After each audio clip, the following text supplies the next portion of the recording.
All right. Hello, coffee makers, not coffee takers. He is the master of cyber farms, Alfredo B. Nash Jr. I, the people's chief, Dr. Joseph J. Bermilla Jr., and we are your hosts for the Cyber Coffee Hour. The Cyber Coffee Hour is a product from Mount Vernon, New York, and we're excited to share our experiences and stories with those of our incredible guests.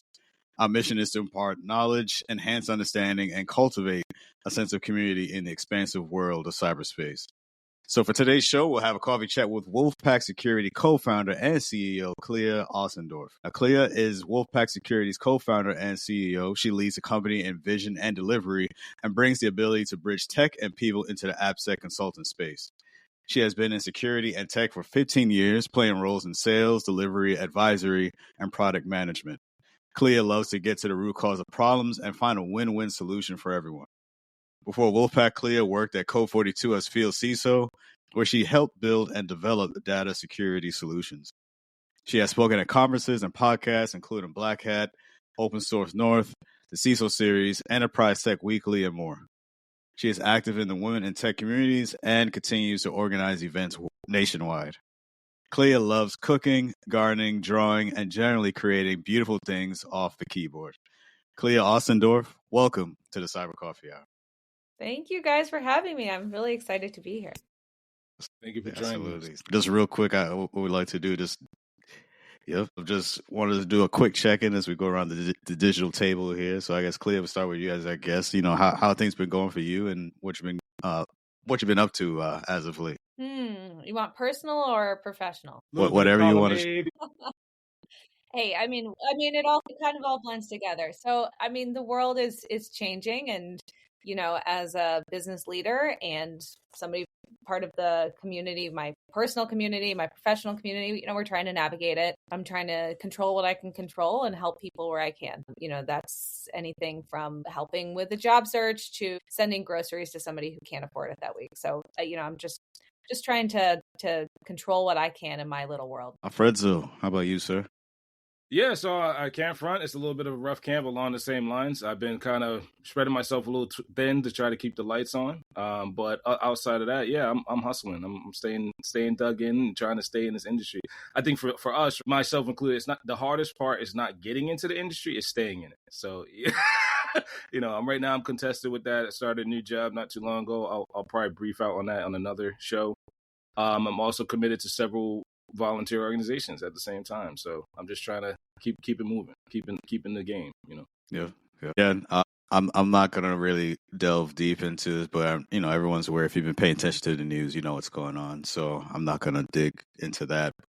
Yeah. So just contending with that. I think just maybe the mental stress that comes with that, and also just trying to keep forward with everything that you have to do on a day-to-day basis. So it's just, you know, like I said, just trying to work through everything and just try and manage it and just really prepare yourself. And also in my position, ensure my team is prepared for anything that's coming down. So, yeah. I'll just leave it at that. So very excited. I'm just not thinking about that. Very excited for today as we have Clea here. So Clea, I'll start off. You know, so as the co-founder and CEO of Wolfpack Security, how do you leverage your 15 years of experience in security and tech to bridge that gap between technology and people in the AppSec consultant space? Sure. So I actually started my career in security, in application security. And back then, we'll say 10-ish years ago, it was sort of a nice to have, right? It wasn't something that everybody was doing. You know, maybe if you were a mature organization or you were under a lot of compliance restrictions, then you were doing something in application security. Now, everybody is doing it, right? Because they're trying to sell to these enterprises. They need a SOC 2, you need a pen test, or you need to do something. And they realize that I think overall, we're all so digital products and the products that we develop are so close to the consumers, we have to secure it. What I've noticed though, and what I really feel like stepping back into application security, what we can bring to the table is we've tried to buy our way secure. Application security, like many other pillars within security, is very dynamic, has a lot of different complexities, is unique to each organization. And what we've tried to do is just uniformly say, I need this tool and this tool and this tool and this tool, and then my problems will be solved. And we're learning and we're seeing on a daily basis, both for Wolfpack, but also just in speaking to the community, that is not the case. Because if you rely all of your strategy around tools, it's going to fail, right? There's always has to be a process element. There always has to be a people element. You have to think about when we get these alerts, who's consuming them, who's tuning the product, who's determining the risk. And, that's really where I think our organization differentiates. We're tool agnostic. We don't really care what your stack is. We're just trying to say, okay, you have problems. Let's talk about how we're going to solve them. Right. And that might be some assessment work. That might be some program management. That might be just general education, but we have to pull in the people element and the process element if we really want to be successful. That's awesome. I'll bounce past this over to Alfredo here for the next one. So yeah, I'll come back to the people and process too, but let's dive into that, the toolization you mentioned. So you mentioned that you love getting to the root cause of problems and finding win-win solutions. Can you share a specific example from your work at Wolfpack where this approach has led to a significant breakthrough? Yeah, I mean, on a very simple level, our kind of methodology is we'll do a pen test, right? Everybody has had a pen test before. What we do differently is we say, why are these vulnerabilities manifesting? How did they actually get here? Because again, you have all these tools and all these things that you think you're doing. Why is it getting down? How are we finding these exploitable vulnerabilities? And let me remind everyone, it's never really a 0 day. It's the basic things. It's indirect object reference, right? That should have been caught by a scanning tool. It's permissions that, should have been thought about when they were architecting the application. It's really the basic things.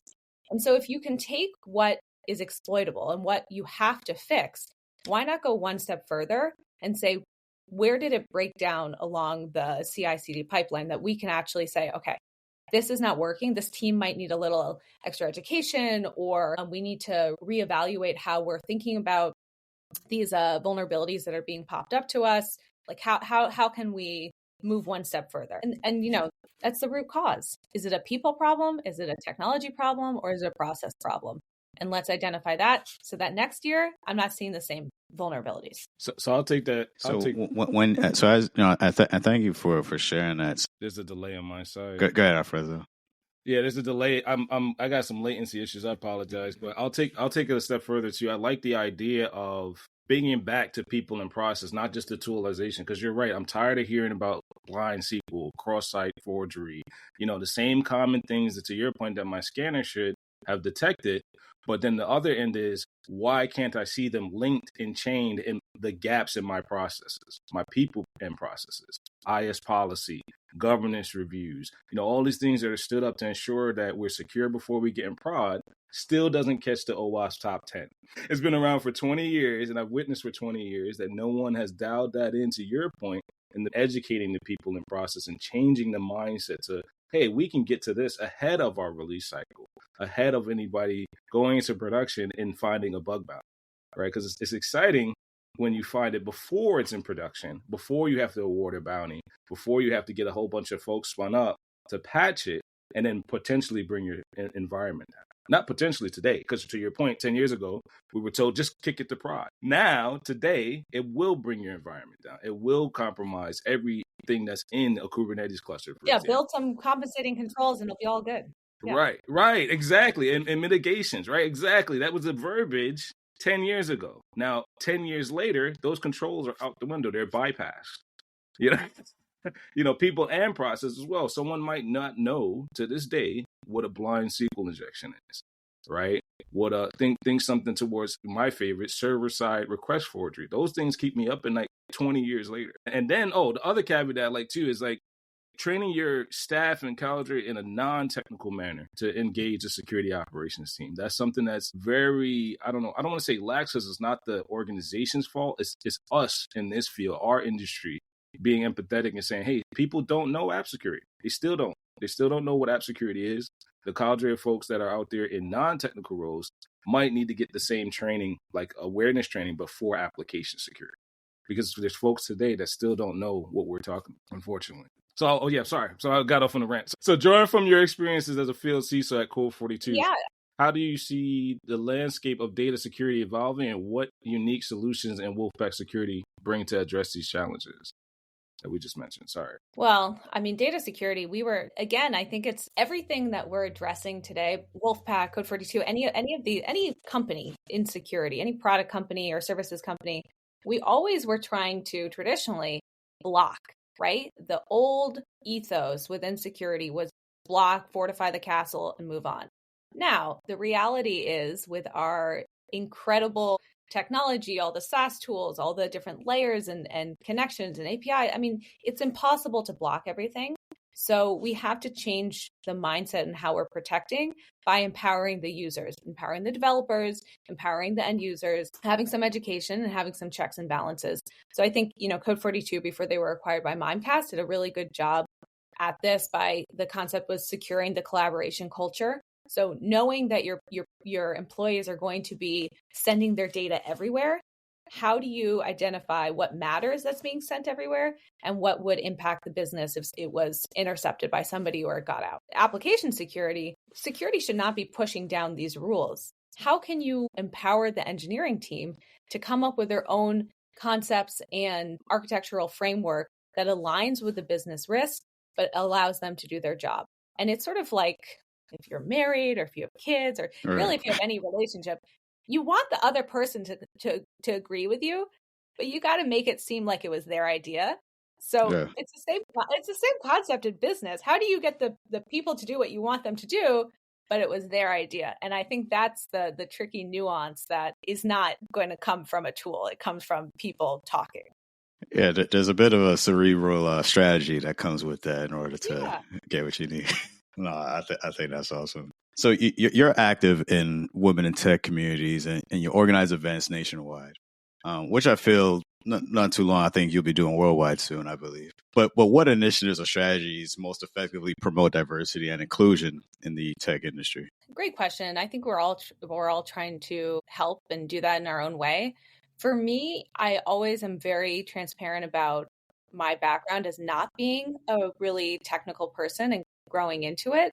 And I think we have to see, in order to feel like we can be part of something, we have to see ourselves in that space, right? We have to, be sort of the role model or say like, you did it. How did you get there? And what were the steps? And be really transparent about it and not just the fluff like, well, I just studied really hard and I got in. No, somebody gave me a break. And this is what they liked about me that I could help in this role. So I always tell people who are trying to break in or kind of like, move around within cyber, what are you really good at? Right? Like, are you really analytical? You like to just like dig into things and like, pull it apart and do lots of research. Well, maybe you'd be a great SOC analyst. Or are you more, you have a teaching background and you're really good at motivating people and building training that is for adult learning. Well, you'd be great in training and awareness. Or maybe you have more of a legal background and you like to follow the rules. Well, GRC is for you, right? There's a space for everyone. And I think being very clear about there's different paths and security is so diverse. There's not, you don't have to just be a coder. You can do so many different things and help people see that and emphasize those skills. So that's what we really try and do at these events. Secondarily, it's really a safe space to kind of lament about, it's hard, right? I'm a working mom. I have 2 young kids. Like there are times, right? We were on a call and I'm like, I got to run. Yeah. Somebody can't pick up my kids from daycare. I'll see you, Yeah. I think being transparent that like you can do it. It's hard, but this is what's worked for me, or this is how transparent I was about being a parent, or I hid my pregnancy for many, many months. My first role in cyber, I was like, oh hey, I'm going to be out for a few months. I'm having a baby, and all of my partners were like, what? Because I didn't want to tell anyone because I thought it would affect my career. So I think sharing those stories that you're not alone, especially as a female in security, that you're not alone and kind of struggling through challenges of trying to do it all. I think that builds community, and we need to do more of that to be more supportive and help each other. No, I think you make a great point where, as you say, it's helpful, especially for the next generation coming up, to be able to see themselves in these roles, in these positions, and feel like they're capable of doing it. I firmly believe that, and I think it's ever so important for the work that you're doing. Just putting yourself out there so the next person coming up can see themselves in this example, see you, they can see themselves in you and be like, okay, and they can have that confidence to know that, okay, I could do this. This is something for me. That also ties into exposure, for maybe some communities that maybe traditionally they weren't exposed to, maybe just cybersecurity or cybersecurity programs as a whole. We're starting to see that more, starting to see that change a lot more now. Because even recently, my 15-year-old son, he had reached out to me and said, "Hey, we want to, they're implementing these cybersecurity programs in high school," and he asked me, just my thoughts on it. So I was able to sit down and kind of go over which path was best for him. But I didn't have that for me, for myself growing up. But I think it's good. It's good to see like these changes are happening, and again being able to. So in this case, for my son, he's able to he has that luxury, I'd say, to be able to ask me and get that guidance to say, okay, this is what I want to do, and now he has that confidence to, okay, this is what I should do, and these are some of the things that I could confidently attain. And also too, secondly, I'll even touch on, as you mentioned, for one, everyone should have a good understanding of themselves to help maybe build like the best career for themselves within cybersecurity. As you mentioned, what are some of your inherent skills already, and then using that to translate what that looks like in cybersecurity. So I think that's very important, because you don't want to just mindlessly taking classes and go over certifications, and then you get in that job and then like, oh man, I don't like it. So you do want to, if you want to have that longevity and really be successful, I think you want to take that time to yourself. This is even advice that I even received from my very first mentor, or cybersecurity mentor, that she mentioned to me. At first I thought it was a therapy session, but it made sense, because as I look back now, it does make sense, because yes, you want to build on what you already do naturally and then kind of take it from there. So yeah, I thought it was a great point. So I don't know if Fred's I'll add take on it to too. that. Yeah, absolutely. I respect what you said, Clea, right? So when you don't have an organization, or you don't know where you want to go into cybersecurity, it's very difficult to map where your personal traits might not exist in the organization too. So I respect what you said about potentially aligning that to a cybersecurity role, right? So a lot of times if you say, oh, I went to school, right? School is great, but school is not, like to Dr. Joseph's point, not the end all be all, right? Then certifications, not the end all be all. The combination of both and the experiences that you've overcome, the organization might create a role for you. Right, because they could say that person is resilient, and technical or not, because I think the tech side is just a little overrated, and be personal, because when I started too, there was no technical requirement, right? There wasn't this high bar that's set today, unfortunately, where I have to have pen tested for 5 years, right? Or the other side of the fence is, how do I influence the organization to create the role that I best fit for, right? Offensive security wasn't a thing 10 years ago inside most organizations, right? The quality assurance gap between that offensive security team and application security testers, to your point, didn't exist 10 years ago. So how does me overcoming the organizational adversity and my personal adversity create the new role within the organization? Because to Dr. Joseph's point too, it's not easy to stay in this field when you know where the gaps are organizationally in people and process and lacks of technology, right? If there's a lack of technology, then allow me to onboard it with me being hired into the organization. And a lot of folks I've noticed, especially to Dr. Joseph's points, they do coding challenges where they allow young folks who are not in cyber to solve real world problems in the organization. I think that's phenomenal. I'm kind of jealous, because I wish that existed when we were growing up. The second side is get them in young. Teach, like me, I'm trying to teach my kiddos Python. There's Pythons for kids. There's new coding challenges now. There's all these litany of tools. Now it's to close the gaps in processing people. I've never believed that there was a workforce shortage. It's just I guess a lack of mentorship, and a lack of understanding that, yes, some of us in this industry have been stressed by multiple outages, myself included. I'm actually like getting on the tea leaves a little bit, but I didn't know that was a reality, right? I didn't know that if you're on multiple outages, multiple on-call sessions, lacks of backups and disaster recovery, that can take a toll on you as an individual in cybersecurity. So we have to also warn the next generation that, like, it's not that easy once you're in to highlight all of these different gaps and do the gaps per organization that you're on board to. So I respect that. I think it's something that needs to your point, Clea, to be honed inside the organization. Prepare them to succeed, and also realize that if they fail, don't blame themselves. Because it's not just you, it's organizationally. We took a loss when a breach occurred. We took a loss when that patch didn't get made. And then also encourage like this, the positive aspect is we can learn from it.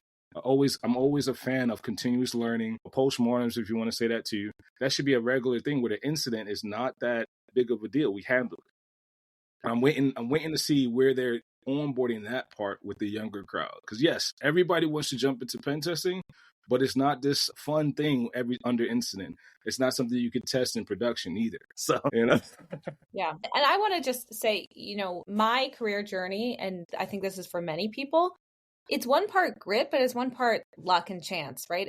In every single role I had, I said, okay, well, I want to do that. And somebody reached down and pulled me up and said, right, I'm going to give you a chance. And then I lived up to the expectations and continued to grow. But it's not, it's not like it just happened, right? Somebody gave me a chance. And I think as, we are all leaders in this space, you have to do the same thing. Who can you reach down and pull up with you to help them and be that mentor, whether formally or informally? I wouldn't be where I was today if it wasn't for the people who said, I see something in you, let me help you.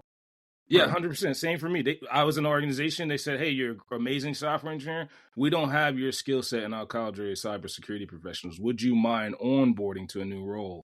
And then the hardest challenge is it's not just one-to-one. It's one-to-many. Sometimes you might have to pick up 6 or 7 indirect reports and train them up to your skill set and beyond. And then they're going to leapfrog you. Be okay with that because you want them to be great, to your point. The other thing is once you have 7 or more direct reports, that influences the audience to say, well, where are other folks that haven't learned the technical stuff, right? It's the technical stuff I think is, I don't want to get too dramatic, but I think it's overrated. You can teach anyone that's willing to learn, all right? Myself too, to your point, if you have somebody say, hey, you're a great person, you have a great personality, and you're super smart, but you're a little bit more resilient than this topic that we're dealing with. How can you train that to someone else? Or 7 other people, and that's what I think. And I'm a little frustrated because there is no workforce gap if you're willing to do that direct mentorship. To your point, right? It's not easy to do it, but if you take on 7 or more, everyone, the whole ship rises, right?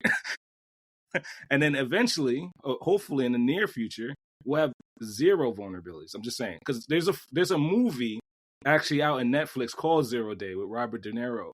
It's amazing. I binge watched a good portion of it, and you listen to, like, it's not just the vulnerabilities, it's the political aspect, which is why I like the show, of patching vulnerabilities. And today you can't patch a vulnerability without permission of an org, without potentially being locked up. No one's talking about it. You want to mentor folks around these avenues because that's definitely where I could see some pitfalls when you're trying to bring folks up in application security, because a lot of folks don't know that. Right. A lot of folks think they're doing code for good or any coding for good, and they might be adverse in the organization. They might be taking a risk that they can't handle personally. So we gotta look out for each other and offer that direct mentorship to everyone we bring up in this profession. Absolutely. So, Clea, you enjoy cooking, gardening, drawing outside of your professional life. How do these creative pursuits influence your approach to problem solving and innovation in the cybersecurity field? I think it's really important to do things with your hands when we're always like on keyboards, right?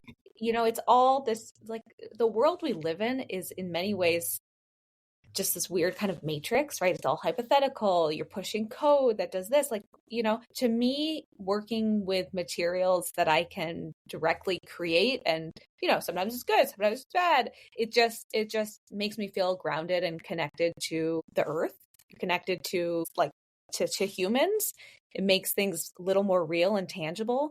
So I think it's important for anyone to step away in whatever way that it gives you an opportunity to recharge. I'm also, a big advocate of exercise, not necessarily like trying to lose weight all the time, but, of course, that's always a nice goal. More like move your body and get outside of your own brain. And so anything I'm doing outside of work is trying to just sort of clear my brain and recharge the cells that are within us. And so that, I can bring new ideas and new perspectives to what I'm doing in a work capacity. No, I firmly believe that, because especially as we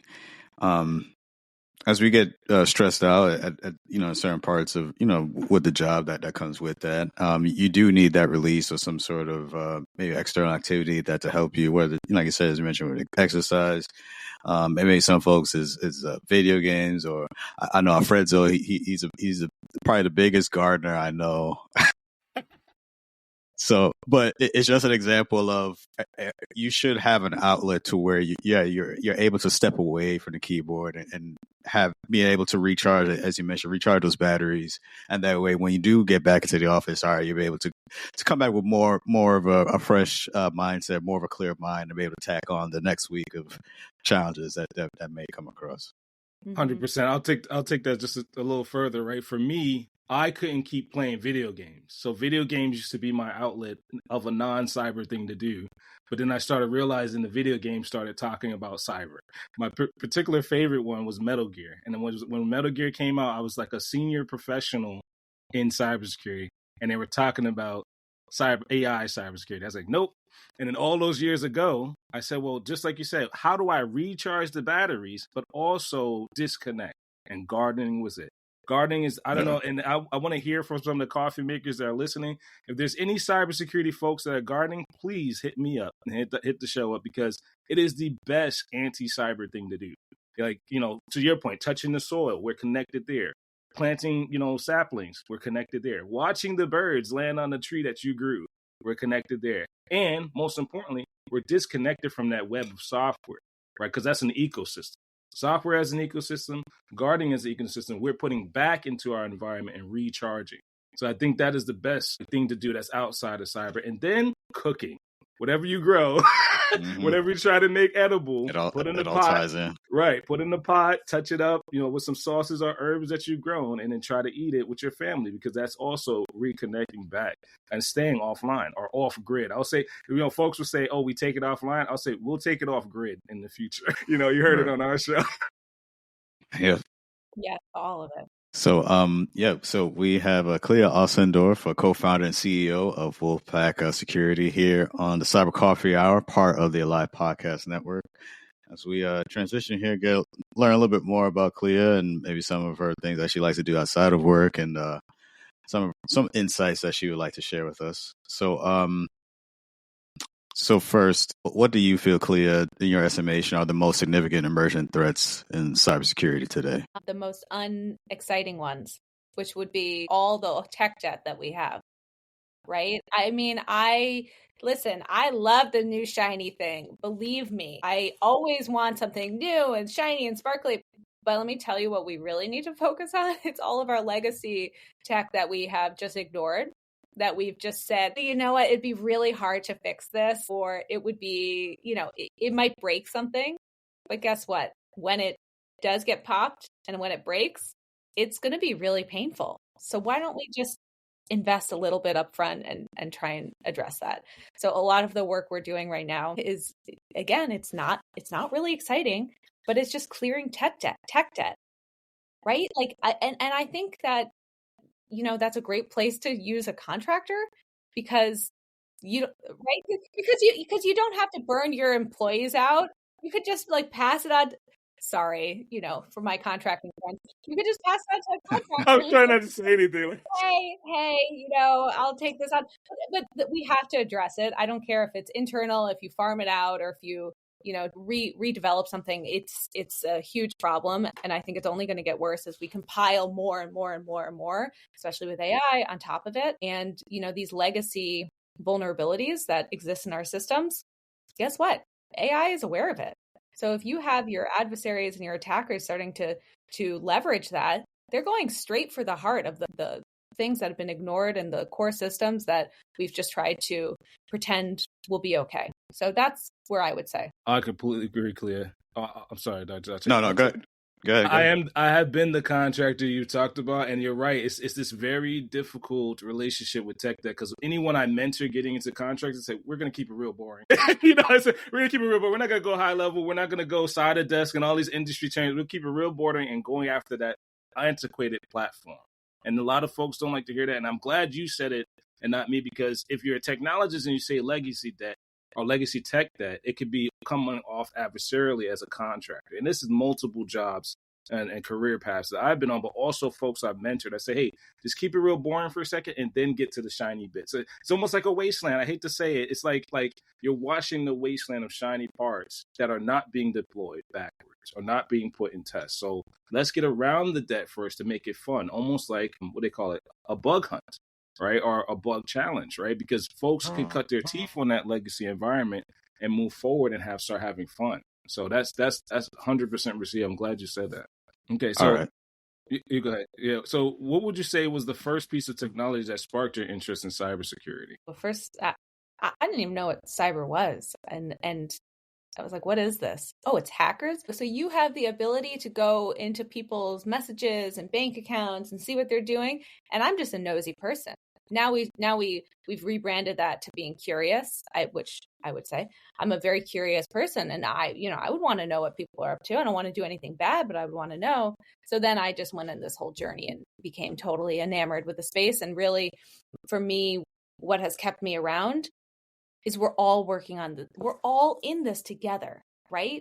Yep. And the more we remember that we should be, hey, I got popped here and this is how it happened. I'm not going to make it public, but you're in my industry, so I'm going to tell you how this happened. The more we can learn from each other and collaborate and share, the stronger we're going to be, because we're fighting the same adversaries.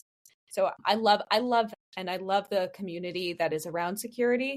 I mean, there's cybersecurity celebrities, right? Isn't that a weird? We hope to become some. Obviously, you are on that list, but isn't it crazy that within this industry, there's not only is the technology and the things that we're doing to protect the common good, there's also this massive marketing engine, and then there's this, then there's the industries that spin off, and then there's these like famous CISOs, right? The A-listers, and amazing. Right, the tier A crowd. You brought top of mind. There's a good read about this. It's called Team Topologies. Now, they're not sending us any coffee provisions or anything like that, but I just started reading after owning the book for about 3 years. And it talks about these bursts of organizational ontologies, like where marketeers take cyber folks to the conference, right? And it's like this celebrity factor, like you said, where it's like, oh, they're shiny, and one's a marketeer, one's a cyber person. How did they know each other? And what do they have to do going forward to solve some of the tech debt problems? So Team Topologies, I just started reading it, and that's what popped into my brain when you said that. I love it. I'm writing it down. You can see behind me. I same. Yeah. But a voracious reader. Yeah. I'm trying to be better because I just collect them, and I've read half of them now. Okay, so that's a good segue too, right? So what key challenges have you faced on your journey, and how did you overcome them? Well, I'll just talk, what's going on right now. I'm building a business. It's hard, right? Everything takes longer. We're the small guy, we're fighting these behemoths, and I have partners that I work with, and they say, I'm not happy with the people I use, but they're a brand name and I can't switch. And that to me speaks to such a more broken system, that it's this sort of game that we play within cyber. You have like these celebrity companies who are not performing anymore. They used to, right? That's how they got to that celebrity. And yet you can't switch to somebody who's going to deliver something to you on a better quality, better partnership, all the things, because you need to have that brand name so that you can acquire more customers. So, I mean, that's a challenge that, I think in 5 years will not be a problem for me. But, in the short term, as a budding business, it's a challenge. And anyone who is a founder or early stage in an organization, starting something up, they're not doing it for fun, right? They're doing it. I mean, I actually do think it's fun, but they're doing it because they see a problem in the market, they see a gap, and they want to fix it. The mission behind it is so closely tied to the delivery and the products and the things that they're trying to do, to me, it makes a lot more sense to try and partner with a small vendor in that sense. But, I'm not a Fortune 1 company. So I will applaud that, because I actually prefer the startups. And I want to say you dialed in something that we challenged on the Cyber Coffee Hour. We actually have a side of desk consultant say to us that you have to identify the product market fit early. And I didn't know what that was. I'm be transparent, like, hey, what does that mean? Well, that means that you're flying on the radar from disrupting the Goliaths that want to shut you down in your 2 to 5 year moonshot. To your point, 5 years from now, we hope you're thriving and surviving, and that you're unseating some of these contestants without even saying anything to them directly. Because that's something I didn't even know as someone that says, hey, you're a tech founder. What does that mean? Who is out there now that I'm disrupting and potentially making myself vulnerable to? So I respect that you said that. I actually love the startups that do that, because at the same time, you're solving the problem, and also you could pay your mortgage. Let's just be real. The second side of things is you're helping others pay their mortgage in the same sense, on-seating them and teaching them cyber through your growing pains. So I actually love startups like that, because there is a large ontology of legacy debt and legacy people and process that keep the bar low. I'll just say it.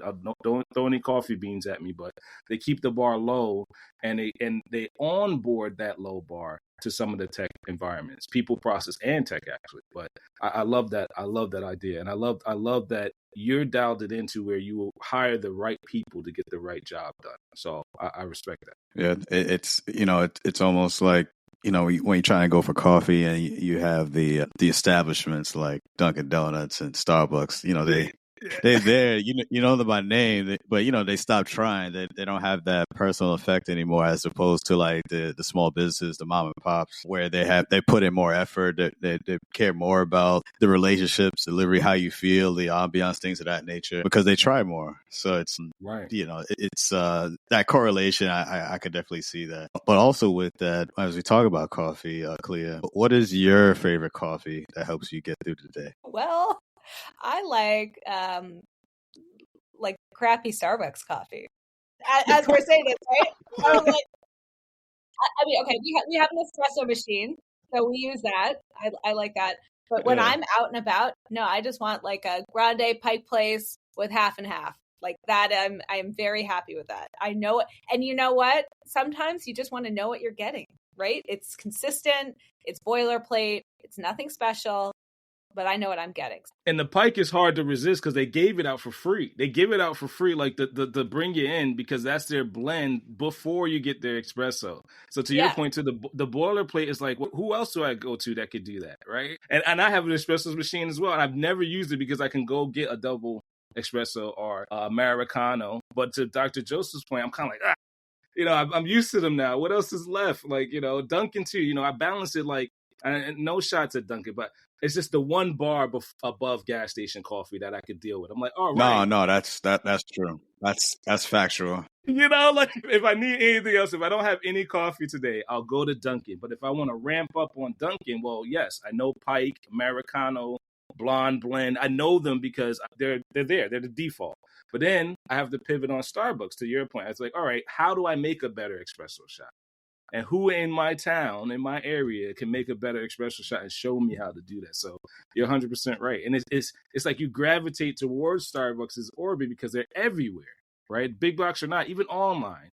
The ads pop up now, and it's like, we know your last 7 drinks. Here's a new drink that you should try, and here's the stars for it. Come back to us when we haven't seen you in a while.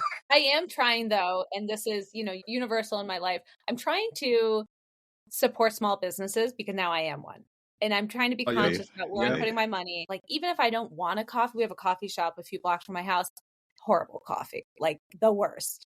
But I'll go there because I'm trying to. But hold on. You gotta let them know. Yeah. Just because it's small business, and I get it, I applaud you for wanting to support, but part of that support too, like, look, if it's crappy, you gotta let them look, man, y'all gotta change this up. If y'all still want me to come through, y'all gotta fix this. Yeah, but also too, there's plenty of like small businesses, establishments that do put out, in my estimation, better quality than Starbucks, and especially 100%. Dunkin' Donuts. 100%. You just gotta look for them and find them, and but they're definitely out there. I keep a separate Google Maps, and this is somebody, please don't turn this into an app and pivot on me, but I keep a saved Google list and I name it Cyber Coffee Hour. I literally, and I keep all of the local shops in this list just to do what Dr. Joseph said. I'll write a note and say, next time I go, I'll return this, or I'll say, how was this timed? So I can learn. Like, how was the shot time? Can you let me know? And then they remember you. They will remember you like, yo, you know what? You were right. And then what happens is the ecosystem gets better. Now folks start to say, look at your review, and they star, and they're like, yeah, you know what? After week 5, they finally got it together. So I kind of track it. I'm a little obsessed, as you can tell. I track it because I won't go to the same place 3 times. I never did, even when I started this journey. If it's the first experience, okay, they get a pass to Dr. Joseph's point.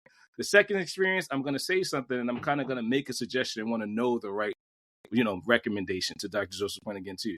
The third time, I'm returning it. I'm like, hey, you know what? Can we try this again?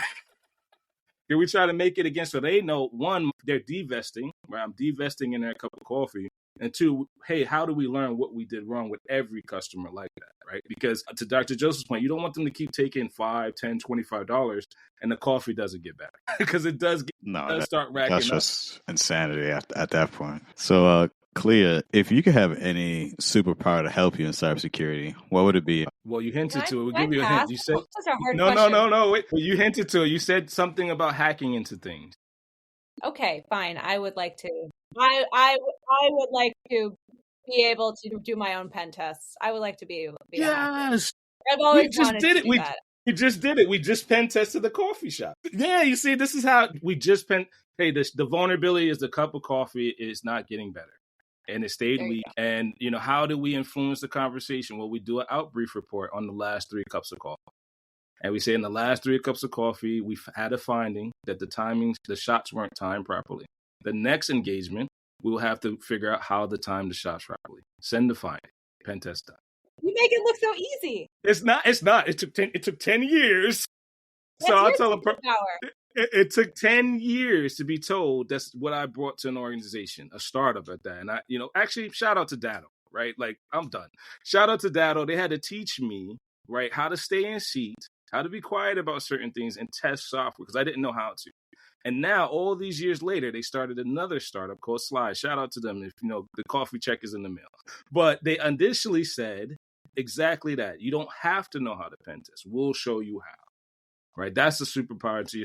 Hacking is just a matter, and somebody told me this years ago too.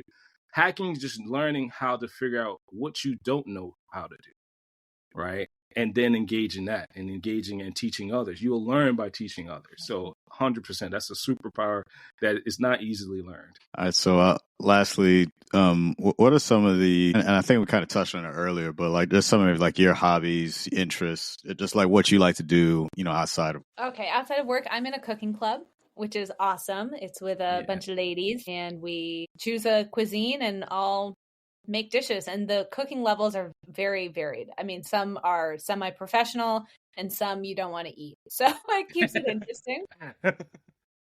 I try and stay really active, whether it's lifting weights or going for walks or just, moving my body to clear my mind. And what else do I like to do? Well, I have 2 little kids, so I basically chase them around and they're boys. So it's a lot of wrestling.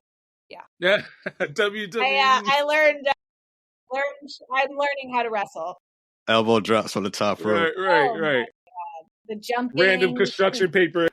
Oh my God. Y'all are wild. I had no idea the concept of like being a boy mom, what it really meant. It meant just you're like tackled all the time and dirty. And so. Oh, yeah. It's a one-up. They have to one-up each other, Literally, that's what they do. No, they both have to throw the last punch. Stop. Yeah. Wow. So I guess on that thread, have you taken them or plan to take them to like a D show? I took them to Monster Jam, and I would say, oh, that's the best one. Okay. Yeah, the cars are wrestling now. I'm going to say that's going to be outsourced to their dad. That is like, yeah. I will cook with them. I will do art. I will even wrestle on the ground. Like, I'm cool with that. No, thank you. Sometimes you have to know like what's going to bring me joy. Like this smelling exhaust from a monster truck, loud monster truck for 3 hours. I'm good. I'm going to outsource that one.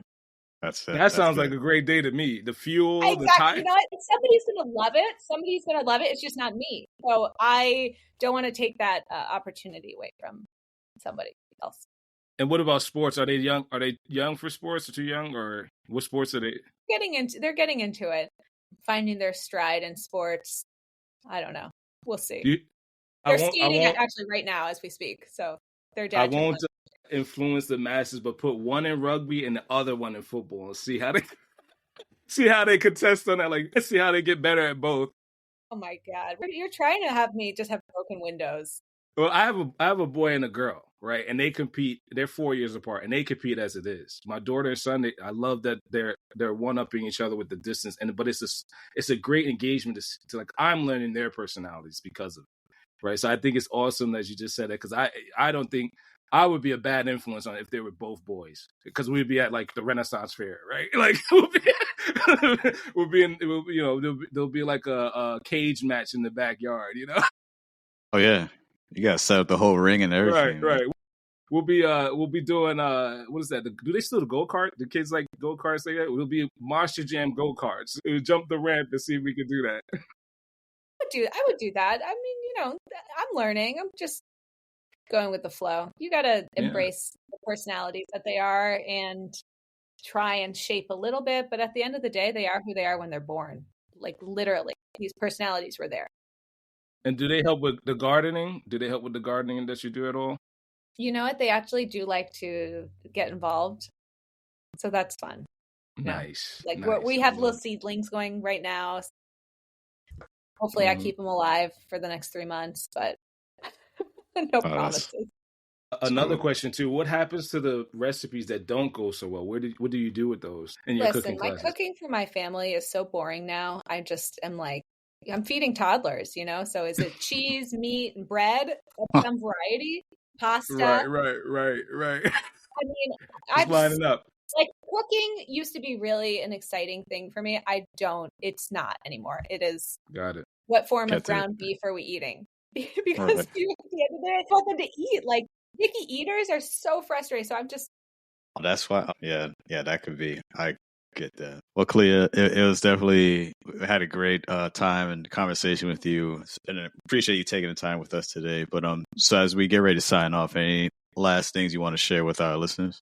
Well, first of all, thank you for having me. Super honored to be with the two of you. I'm sure you will be cybersecurity more famous than you are sooner than later.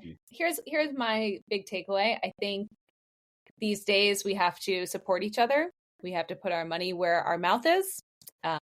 And I think we need to be vulnerable and ask for help when we need it. That's both personally and professionally, and seek guidance because no one knows anything or everything. And, there's a community for a reason. So that's my sign off note. Thank you, sir. Thank you for joining us. Yeah, thank you. And thank you to you, those joining us for another episode of the Cyber Coffee Hour, part of the Alive Podcast Network. If you enjoyed this episode, explore more engaging content in the Alive Podcast Network app. By supporting this podcast and nearly 100 other Black hosted shows, you can enjoy ad-free listening while contributing to a diverse range of voices in the podcasting space. We appreciate your support and look forward to sharing more insightful conversations with you in our next episode. So until then, keep brewing those ideas and stay curious about cybersecurity. All right, that's it. It's a wrap. We out of here. Peace. Thank you, guys. This was awesome. You guys are so fun, and you have such a good dynamic. Oh, there it is. Dr. Lisa said the same. I'm glad. I